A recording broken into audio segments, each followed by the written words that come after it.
నమస్తే. శ్రీ గురుభ్యో నమ. శ్రీమాత్రే నమ. ఆదిత్యాయ చ సోమాయ మంగళాయ బుధాయ గురు శుక్ర శనిభ్యే రాహవే కేతవే నమ. మనం కొన్ని వీడియోల్లో ఇప్పటికే ఒక్కొక్క గ్రహం ఒక్కొక్క స్థానంలో అంటే మనకున్నటువంటి ద్వాదశ రాసులలో అంటే చెప్పాలి అంటే భావాలు అని చెప్పొచ్చు. 12 భావాల్లో ఉన్నప్పుడు వాటి యొక్క ప్రభావం ఎలా ఉంటుంది అనేటువంటి విషయాన్ని తెలుసుకుంటున్నాం. అందులో భాగంగా మరి చంద్రగ్రహం కనుక ఈ 12 భావాల్లో ఉంటే ఎలాంటి పరిస్థితి ఉంటుంది. మరి ముందుగా చంద్రగ్రహణం అనగానే మనకు అర్థమయ్యేటువంటిది మనసో చేత చంద్రమా అంటారు. అంటే మనసు మీద అత్యంత ప్రభావం చూపెట్టేటువంటి గ్రహం ఏదైనా ఉందంటే అది చంద్రగ్రహం. చంద్రగ్రహం అంటేనే మాతృత్వానికి కారణం. ఒక సోదరి భావానికి అంత చెప్పలేం, కానీ ఆ సోదరి ప్రేమకు భావం కూడా ఇదే అని చెప్పొచ్చు, ఒక భావన చేయొచ్చు. ఎందుకంటే చంద్రుడికి లక్ష్మీదేవి సోదర భావం, అలాగే లక్ష్మీ తత్వానికి మనం చెప్పొచ్చు. చంద్రుడు అంటే తెల్లటి వస్తువులు అంటే బియ్యము, పాలు, పెరుగు ఇలాంటి వస్తువులు ఏవైతే ఉన్నాయో వీటన్నింటికి కూడా కారకుడు ఆయనే. అట్లాగే పాడి పంటలకు ఆయనే, నీటికి ఆయనే, వీటన్నింటికి కారకత్వం వహించేటువంటి వాడు చంద్రుడు. ముఖ్యంగా వెండి సంబంధించినటువంటి ఏ వస్తువులైనా మన దగ్గర ఉండాలి అంటే మనకు చంద్రుడు కారకత్వం వహిస్తాడు. ఎక్కడైనా సరే, ఏ జాతకంలో అయినా సరే చంద్రుడు ఎక్కడుంటాడో దాన్ని మనం వాళ్ళ రాశిగా గుణించడం అయితే చేస్తాం. అంటే ఫర్ ఎగ్జాంపుల్ ఎవరికన్నా చంద్రుడు మకరంలో ఉంటే వాళ్ళది మకర రాశి అని ఇలాగ మనం రాశిల గురించి చెప్తాం. కానీ ఈ రాశి కాకుండా మనకి లగ్నం నుండి చంద్రుడు ఎన్నో స్థానంలో ఉంటే ఎలాంటి ఫలితం వస్తుంది. లగ్నంలో ఉన్నప్పుడు మరి చంద్రుడు ఎలా అంటే చంద్రుడు శుభుడా పాపుడా అని కూడా ఆలోచించాలి. ఎందుకు అంటే చంద్రుడు ఆయనకి స్వస్థానం కర్కాటకం, అలాగే ఆయనకి ఉచ్చస్థానం వృషభ స్థానం, నీచ స్థానం వృచ్చిక స్థానం. ఇలా ఉన్నటువంటి స్థానాల్లో అంటే ఉచ్చంలో ఉన్నప్పుడు కానీ, కర్కాటకంలో ఉన్నప్పుడు కానీ, పూర్ణచంద్రుడిగా ఉన్నప్పుడు కానీ చంద్రుడి యొక్క ఫలితాలు బాగా శుభ ఫలితాలుగా ఇస్తాయి.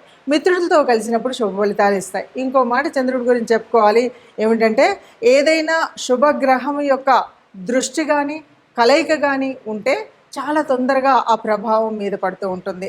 అలాగే పాపగ్రహ ప్రభావం కూడా అంతే స్పీడ్గా పడుతుంది. అందుకని చంద్రుడు ఎవరితో కలిసి ఉన్నాడు, ఎవరి దృష్టి ఉంది, ఏ స్థానంలో ఉన్నాడు అనేటువంటి దాని మీద నుండి కూడా కొంత ఫలితాలు వచ్చినప్పటికీ ముఖ్యంగా ఈ ద్వాదశ రాసులలో అంటే లగ్నం నుండి ఎవరి సొంత జన్మజాతకం ఉంటుందో ఆ జన్మజాతకంలో ఎవరి లగ్నంలో చంద్రుడు ఉన్నాడా, ద్వితీయంలో ఉన్నాడా, తృతీయంలో ఉన్నాడా, ఉన్నప్పుడు శుభుడైతే ఎలా ఉంటుంది, పాపుడైతే ఎలా ఉంటుందో మనం తెలుసుకుందాం. ఈ ముఖ్యంగా ద్వాదశ భావాలనండి, రాసులనండి వీటిల్లో ఉన్నప్పుడు మనకి చంద్రుడు పూర్ణచంద్రుడా, క్షీణచంద్రుడా, లేకపోతే చంద్రుడి యొక్క అక్కడ యోగించేటువంటి కారణమా కాదా, ఇవన్నీ తెలుసుకుంటూ ముందుకు వెళ్దాం. మన జన్మజాతకం నుండి కనుక జన్మజాతకంలో లగ్నం నుండి 12వ స్థానం చివరి స్థానం అయినటువంటి స్థానంలో చంద్రుడు ఉంటే ఎలా ఉంటుంది. 12వ స్థానాన్ని మోక్షస్థానం అంటాం, వ్యయస్థానం అంటాం. ఇది బాగా దైవభక్తికి సంబంధించినటువంటిది. అట్లాగే ఏదైనా మనం ఖర్చు పెడతాం, వ్యయం చేస్తాం కదా, ఈ వ్యయం కూడా సత్వ్యయం అవుతుంది. అంటే సత్వ్యయం అంటే నేను బాగా ఖర్చు పెడుతున్నాను, కానీ ఒక బీద అమ్మాయి పెళ్ళికి ఖర్చు పెట్టాను అనుకోండి, అది సత్వ్యయం అవుతుంది. నేను ఒక పూజా కార్యక్రమానికి ఖర్చు పెట్టాను అనుకోండి, అదొక సత్వ్యయం అవుతుంది. అలా కాకుండా నష్టాల్లో మునిగిపోతే అది వేస్ట్. కానీ చంద్రుడు బాగా ఉన్నప్పుడు తప్పకుండా సద్వ్యయమే అవుతుంది. అంటే మన పేరు చెప్పి ఎవరికైనా సహాయం చేయడం, ఏదైనా గుడి కట్టించడం, లేకపోతే గుడిలో ఉన్నటువంటి కార్యక్రమాలకి, లేదంటే ఏదో ఒక మంచి పూజా కార్యక్రమానికి మన సంపద వ్యయం అవుతుంది. అలాగే తల్లి సంబంధించినటువంటి వాళ్ళలో కూడా తల్లి పరంగా కూడా మంచి ఇన్వెస్ట్మెంట్ చేసేటువంటి అవకాశం కూడా మనకు ఉంటుంది. అయితే ఇదంతా కూడా ఒక శుభస్థితిలో ఉన్నప్పుడు మాత్రమే కనిపిస్తుంది. ఒక దైవభక్తి కానీ, మోక్షప్రాప్తి కానీ ఇవన్నీ కూడా చంద్రుడు ఒక శుభంగా ఉన్నప్పుడు, అంటే పూర్ణచంద్రుడిగా ఉన్నప్పుడు కానీ, మంచి స్థానాల్లో ఉన్నప్పుడు కానీ. అలా కాకుండా వ్యతిరేకంగా నీచ స్థానంలో ఉన్న, పాపగ్రహ యుతి ఉన్న, పాపగ్రహ దృష్టి ఉన్న పూర్తిగా ఆపోజిట్ కనిపిస్తుంది. అంటే ఇవన్నీ కూడా మనం ఎంత చేసినా ఇదంతా కూడా బూడిదలో పోసిన పన్నీర్లాగా మనం ఎంత వ్యయం చేసినా మనకు లాభం ఉండదు, ఫలితం ఉండదు, సత్సాంగత్యం దొరకదు. ఇవన్నీ ఇది కావాలి అంటే తప్పకుండా మనకు చంద్రుడు పూర్ణచంద్రుడిగా ఉంటే చాలా సంతోషం. లేదు ఉన్నత స్థానంలో ఉంటే అంటే స్వస్థానం కానీ ఉచ్చ స్థానంలో ఉంటే మంచిది. అలా లేదు అన్నప్పుడు అంటే ఇంకా లేదు పుణ్యగ్రహాల దృష్టి ఉన్నా ఇటు ఉన్నా కూడా పర్వాలేదు, అలా కాదు అన్నప్పుడు ఏదైనా పరిహారం చేసుకోవడం మంచిది అనేటువంటి సూచన చెప్పబడుతుంది. ఇప్పటి వరకు మనం చెప్పుకున్నటువంటి వాటిల్లో అంటే చంద్రుడు ఉన్న స్థానంలో ఉన్నాడా, స్వస్థానంలో ఉన్నాడా, లేదు నీచ స్థానంలో ఉన్నాడా, శత్రువులతో కలిసి ఉన్నాడా, మిత్రులతో కలిసి ఉన్నాడా, పాపగ్రహాల కలయిక ఉందా, పుణ్యగ్రహాల కలయిక ఉందా, పాపగ్రహాల దృష్టి ఉందా, శుభగ్రహాల దృష్టి ఉన్నదా అన్న దాని మీద మన ఫలితాలు ఉన్నాయి కదా. మరి ఇలాంటప్పుడు ఏదైనా పాపగ్రహ ఫలితం ఉన్నా, క్షీణచంద్రుడు ఉన్నాడు మనకు సరిగ్గా లేడు అని మనకి ఎట్లా తెలుస్తుంది అంటే ఇంట్లో సౌఖ్యత లేదు తెలుస్తుంది, మాతృ ప్రేమ కరువైంది, లేకపోతే మాతృత్వం మనము అమ్మ ఆరోగ్యం క్షీణిస్తుంది, అమ్మతో మనకు సరిగ్గా లేదు అన్నప్పుడు మనకు తెలుస్తుంది. మనకు నీటి వ్యవస్థ సరిగ్గా లేదు, భూ సంబంధమైనటువంటి ఇంటికి సంబంధించినటువంటి వ్యవహారాల్లో కొంత చికాకులు వచ్చాయి తెలుస్తుంది. మన దగ్గర ఉన్నటువంటి ఇంతకు ముందే ఉన్నటువంటి నిధి ఏదైతే అంటే వెండికి సంబంధించిన వస్తువులు అవన్నీ ఉంటాయి కదా, ఇవన్నీ మన దగ్గర నుండి నెమ్మదిగా కరిగిపోతున్నాయి, లేకుండా పోతున్నాయి అన్నప్పుడు మనకు చంద్రుడు బాగాలేడు అని తెలుస్తుంది.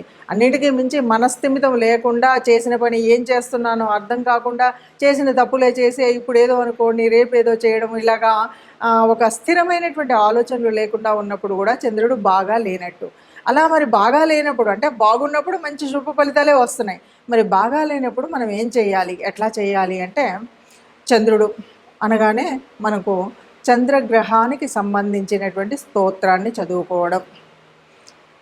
ఇంకా ఇవన్నీ చదువు రావు, సంధ్య రాదు, మేమేదో పల్లెల్లో ఉన్నాం ఏదో ఉన్నాము అంటే కూడా ముఖ్యంగా రైతులు అనేటువంటి వారు ఉన్నటువంటి వారైతే ఒక మోదక వృక్షాన్ని పెంచినట్టయితే వాళ్ళకి కొంత పాపం పోతుంది, వాళ్ళకి ఆ చంద్రగ్రహం వల్ల ఏదైనా పీడితమైనటువంటి స్థితి ఉంటే అది పోతుంది అని చెప్తారు.